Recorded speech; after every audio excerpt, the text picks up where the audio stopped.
In this particular video, we will learn about creating data validation, which should be a dynamic one. So let us understand how to create dynamic data validation and why we should create.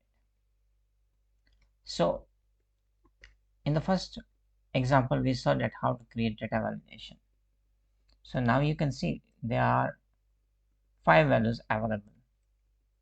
Now if I will put the 6th value here and we'll check, this option is not coming in the data validation.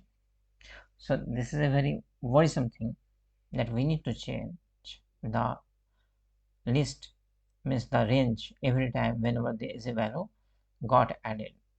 And even when we delete some value, we can see it will show some ugly option like this.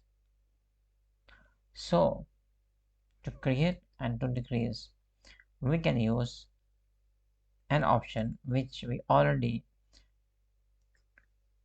know, that is table. First we will go in the insert option, then table, click OK. So I don't have any header, so I wouldn't check here, just click OK. Now I can see these values are available here. Now first time I will go and change the data validation option.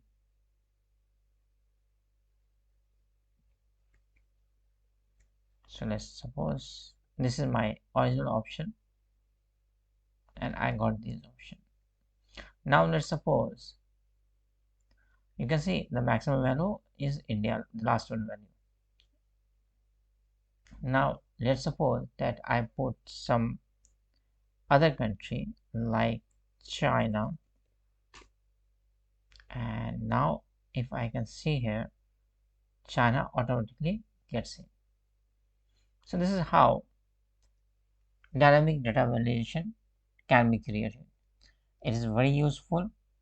It helps us to save time, and it also saves us to create some error. It might be possible that whenever there is a new value added, we will not be able to do it at the right time, and it will lead us to some errors. So as per my understanding, this dynamic data validation is very useful. It helps us.